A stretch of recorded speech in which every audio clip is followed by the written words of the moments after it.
Yeah, we don't have serious people, or not very many serious people, and haven't had for some time. And the Israelis do have to be serious. And as we were reminded on the 7th of October, you know, when things go wrong, and something went many things went very badly wrong, but they have to respond. I mean, what did we do in Britain when 23 young women were blown up in a suicide bombing at the Manchester Arena? We crooned, "Don't look back," and were all diverted by the media who told us, "Don't look back," in anger. So the idea that we know what to do in this situation is nonsense. We see the Israelis struggling through things that we struggled through in history, and certain numbers of people dislike them for having to struggle through that still. Didn't you know we're in this era where we just sing Kumbaya after we're attacked?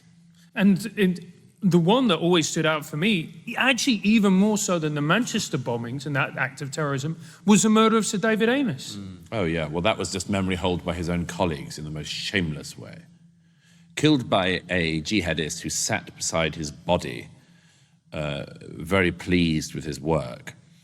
And if you listened to the debate in the House the next day or a couple of days later in memory of Sir David Amess, who was killed, just over 2 years ago?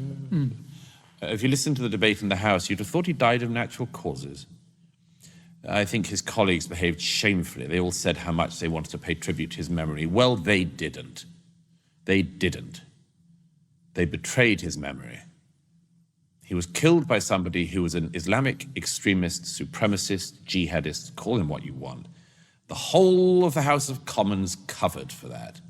Now, some people said to me, "Douglas, you cannot point this out. You might jeopardize the trial." The reason they're not saying this is because they don't want to say these things ahead of the trial. This man is simply the suspect. The one you found covered in Sir David's blood beside the body, yes, of course, he's still a suspect. You mustn't prejudge the motives. We'll put that discussion off for another time. When is the other time? The other time is after the sentencing. Oh, good, I look forward to it.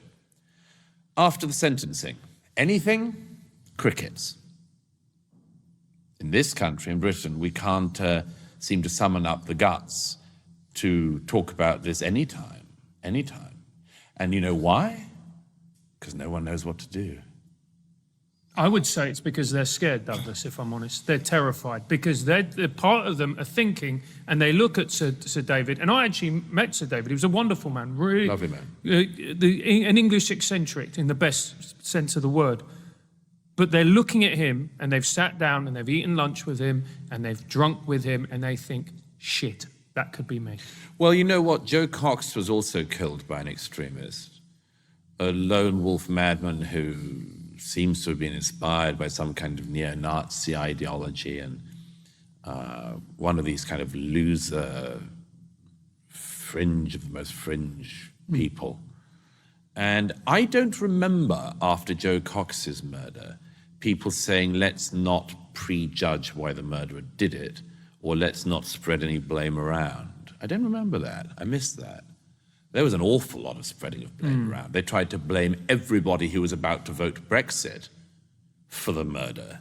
They wanted to blame the whole Leave EU campaign for the murder. So I didn't see any lack of prejudging there, but I also didn't notice that MPs were quiet in identifying the ideology of the man who had murdered their colleague. So, why did they not fear gangs of neo-Nazi men coming around and stabbing and decapitating MPs in the name of neo-Nazism? Because it's not a very big thing in Britain. Despite the bogeyman holding out of neo-Nazis as always being about to take over. Don't forget, of course, we live in a country where the left, The Guardian and others repeatedly describe Suella Braverman as far right. So, although they use that language, they clearly don't believe it or mean it, because they would be fearful. I mean, I don't doubt, of course, many MPs and many I've spoken to from the Labour Party and elsewhere were very, very shocked by Jo Cox's murder. And it was deeply, deeply shocking. But I think that most people have recognized there are not very many people in Britain actually likely to follow, I hope, that murder of Jo Cox's extreme mad ideology. There was certainly nobody in the country who would cover for him or say, well, he had a point or anything like that. Nobody wanted to be near that filth. But Why do they not identify it in this case, and why are they fearful in this case?